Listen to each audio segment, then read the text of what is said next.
CNN Prime Time de volta para falar de eleições 2022. As negociações entre partidos começam a ficar cada vez mais frequentes com a chegada do ano eleitoral. Um encontro entre o ex-presidente Lula e o ex-governador de São Paulo, Geraldo Alckmin, no último domingo, movimentou o noticiário. O gesto dos dois personagens políticos, que já foram adversários, reforçou a possibilidade de uma chapa com Lula presidente e Alckmin vice. O CNN Prime Time abre espaço agora para uma conversa com um dos nomes envolvidos no cenário eleitoral de 2022, Gilberto Kassab, presidente do PSD. Gilberto Kassab, mais uma vez, nosso agradecimento por participar do CNN Prime Time. Uma boa noite. Boa noite, uma alegria mais uma vez estar conversando com vocês e todos aqueles que nos assistem. Participam dessa conversa também a nossa analista de política em Brasília, Thaís Arbex, e o nosso analista de política, Caio Junqueira, que viabilizou essa conversa. Presidente, começo lhe perguntando sobre Alckmin. O PSD procurou o ex-governador para ser o nome da legenda na disputa pelo Palácio dos Bandeirantes. Após o jantar do último domingo, com esse avanço das conversas para Alckmin ser vice de Lula, o PSD ainda conta com o ex-governador em 2022? Olha, nós procuramos alguns meses atrás o ex-governador Geraldo Alckmin, até porque ele estava se manifestando publicamente por uma reflexão, uma preferência em sair candidato a governador, até se posicionando contra o seu partido, que estava tendo um outro direcionamento. Então, nenhuma mágoa com o ex-governador, porque nós o procuramos e oferecemos o nosso apoio. Nos últimos dias, nas últimas semanas, ele acabou mudando a posição, dando uma preferência ao convite que tem recebido de alguns integrantes do PT e da aliança em torno do presidente Lula, para que avalie ser candidato a vice e, portanto, vamos agora, o PSD em São Paulo, procurar um outro caminho, um caminho de uma candidatura própria, que possa representar as nossas ideias, levar a nossa mensagem, não é? E junto com os nossos candidatos a deputado federal, deputado estadual, senador, vice-governador, mostrar a nossa identidade e a nossa presença no Estado. Caio? Kassab, boa tarde. Kassab, qual o significado político do jantar de domingo que o senhor estava, Thaís Arbex estava, eu estava? Qual o significado político desse jantar que reuniu Lula e Alckmin?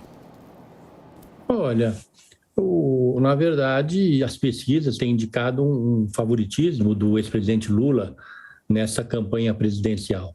Então, na medida em que ele tem eventos pela frente, e esse foi um evento importante, esses eventos têm a perspectiva sempre de terem uma densidade muito grande, não é? Uma presença expressiva. Então, foi um evento de porte, de característica política, não eleitoral, com uma sinalização de parte importante dos presentes de apoio à sua candidatura já nesse primeiro turno, também uma tradição do Grupo Prerrogativas que festeja o Natal em reuniões no final de ano, foi mais uma.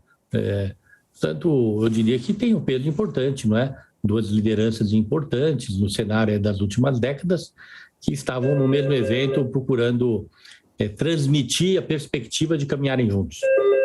Thaís? Presidente, boa noite.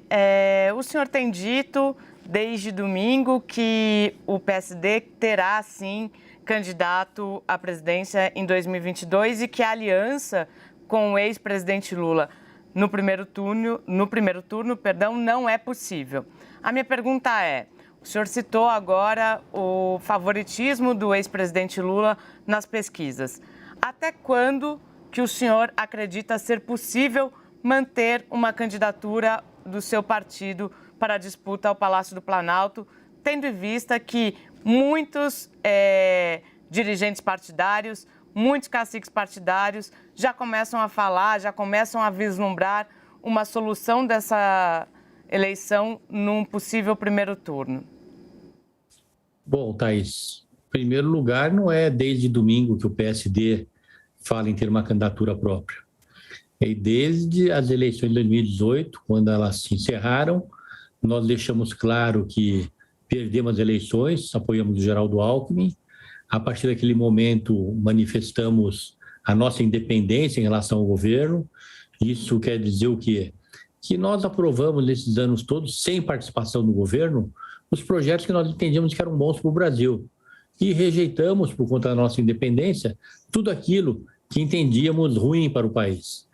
E foram passando os anos, fomos mantendo a nossa posição de independência e sempre deixando claro que teríamos candidato a presidente. Quando apoiamos o Rodrigo Pacheco para a presidência do Congresso Nacional, nós já apoiamos com essa visão de tê-lo no nosso partido, já fizemos naquela oportunidade o convite, sem chantagear, porque apoiamos incondicionalmente, porque ele realmente é um bom quadro, muito bem preparado, com todas as condições de presidir o Brasil. E mantivemos essa posição até hoje, não é desde domingo até hoje. E vamos mantê-la até as eleições, vamos ter candidato próprio à presidência da República. Presidente, não é porque, tá aí só uma parte, não é porque alguém está muito bem posicionado numa campanha eleitoral ou com grandes perspectivas de ganhar as eleições, que o partido vai direcionar os seus esforços para uma aliança, porque será um vencedor. Então, triste a democracia brasileira. Nós temos que construir uma democracia onde tenhamos menos partidos, cada partido com uma identidade, cada partido com uma proposta, cada partido que mostre para a opinião pública por que existe. Depois, se perder as eleições, vai fiscalizar. Se ganhar, vai governar junto com o vitorioso. Caio levantou a mão? Quer seguir, Caio? Não, vai lá, Carol, vai tu. Presidente, quando o senhor fala o nome de Rodrigo Pacheco, o senhor sempre se refere a ele como o nome da renovação. 2018 foi um ano em que houve uma renovação política, mas nas últimas eleições de 2020, nomes tradicionais da velha política voltaram à cena. Apostar no novo, nesse momento, em 2022, seria um risco? A vantagem do Rodrigo, Carol, que o Rodrigo não é um novo sem experiência. O Rodrigo, ele expressa a renovação na política brasileira, a boa renovação. Em 7 anos de presença na vida pública, ele teve diversas missões e em todas essas missões, teve um desempenho notável. Se elegeu deputado federal, uma belíssima atuação. Na Câmara dos Deputados presidiu a principal comissão, a Comissão de Constituição e Justiça, foi muito bem. Tal foi o seu desempenho que o credenciou a ser candidato a senador, uma eleição majoritária, num estado grande e importante como Minas Gerais, e venceu as eleições, sendo mais votado. Após chegar ao Senado, se torna presidente do Senado. Então, ele é um chefe de poder, presidente do Congresso Nacional. Então, não é uma aposta numa aventura, é alguém que faz gestão de um orçamento monstruoso, preside o poder. O Brasil tem 3 poderes, o judiciário, o executivo, o legislativo. Ele preside o poder legislativo e é preparadíssimo. Preparadíssimo, será um grande presidente da República se tivermos a oportunidade de elegê-lo. Agora sim, Caio. Kassab, eu queria que você falasse do presidente Jair Bolsonaro. Você foi dos primeiros a dizer que ele poderia estar fora do primeiro turno. Você renova essa possibilidade? Você acha que ele tem esse 25%, 22%? Vai cair mais? Deve crescer? Deve recuperar? É competitivo? Não é? O candidato Jair Bolsonaro em 2022, quais as perspectivas na sua visão? Eu sempre tenho cuidado, Caio, de fazer uma análise muito tranquila para não parecer nenhuma agressão pessoal e nenhuma agressão política. Mas os números nesses 3 anos mostram uma queda brutal da avaliação do presidente Bolsonaro desde a sua eleição. Ele cai mês a mês. Portanto, é mais do que natural que nós tenhamos essa reflexão, essa avaliação de que entre Lula e Bolsonaro, que são os dois que estão à frente das pesquisas hoje, a chance maior, se um dos dois não estiver no segundo turno, é que o Bolsonaro não esteja, porque ele continua caindo e com uma situação do país, onde ele é o presidente, muito difícil. Uma inflação média no Brasil de 10%, mas na classe D e E, 40%. Então, essas pessoas que vão receber esse auxílio de R$400, daqui a algum tempo que elas compram R$400, elas vão precisar de R$800 para comprar. E isso aí é evidente que traz um desgaste para o presidente. O seu comportamento na Covid também, não é? A sua postura pessoal, menosprezando a doença em alguns momentos. A recusa em comprar as vacinas naquele início, que poderia ter salvo muitas vidas. A sua presença sem máscara em aglomerações, tudo isso contribuiu para essa queda. O número de desempregados, mais de 13 milhões de desempregados, se você levar em consideração que cada desempregado atinge pelo menos 5 pessoas próximas, entre pais, filhos, enteados, você tem quase 80 milhões de pessoas que vivem em situação de desemprego, não é? Você tem quase 70 milhões de brasileiros que na Covid perdeu um familiar, um vizinho, um colega de trabalho, um amigo de infância. Tudo isso são análises baseadas em dados divulgados, dados públicos, que contribuem para a péssima avaliação do presidente. Eu tenho ouvido muito, desculpa meninas, dos governistas ali do Palácio do Planalto, que a eleição de 22 não vai ser contra o Bolsonaro, vai ser contra o presidente da República, né? Uma figura de linguagem, vai ser contra o erário, né?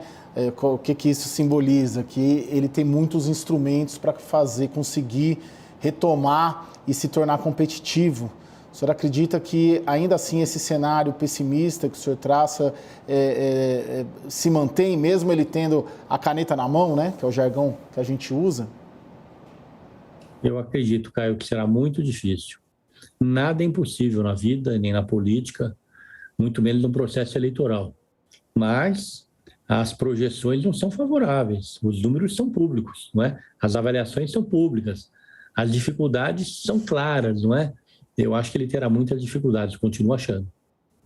Thaís? Presidente, o senhor falou que o PSD vai procurar um outro nome para disputa ao governo de São Paulo. Minha primeira pergunta, nos dá esse nome em primeira mão? E a segunda pergunta, qual é o objetivo do PSD no ano que vem? O senhor está focado no Congresso? E faço essa pergunta, presidente, lembrando que hoje, na legislatura atual, o PSD no Senado é uma bancada muitíssimo importante. Ela é definidora das grandes votações. Quando o PSD está a favor ou contra, a gente sabe qual é o movimento de determinada votação. O senhor está focado em aumentar o número de deputados e consolidar essa bancada no Senado?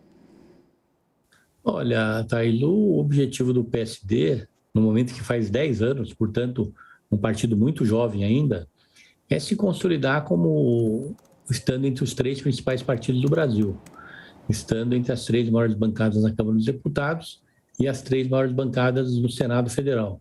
Eu acredito que nós vamos atingir esse objetivo, vamos nos esforçar para ter candidatura própria a governador no maior número de estados, vamos ter candidatura própria a presidente da República e, dessa maneira, espero atingir nossos objetivos de toda a direção partidária, todos os parlamentares, direções regionais, de ganhar musculatura, crescer mais ainda com as eleições do ano que vem. E acompanhamos esse crescimento, como a Thaís bem lembrou, o presidente do PSD no Congresso, na política de uma forma geral. Há alguma previsão de formação de federação partidária para 2022? Está nos planos do partido? Não, Carol. O primeiro partido foi contra a federação. Hoje é lei, a lei se cumpre. É muito difícil cumprir, porque se você fizer uma federação nacional, agora em 22, você vai precisar obrigatoriamente reproduzi-la em todos os estados. Então, a mesma federação de determinados 4 partidos do plano nacional tem que ter em todos os estados. E tanto no Congresso quanto nesses estados é como se fosse um partido só. Uma única liderança, o seu número indicativo para composição de comissões especiais, mesa dos trabalhos. E isso dificulta muito a vida dos partidos nas eleições municipais. E a federação precisa perdurar durante 4 anos, portanto, 23, 24, 25 até dezembro de 2026. Ela poderá ser desfeita nas convenções de 2026, mas vai perdurar até dezembro.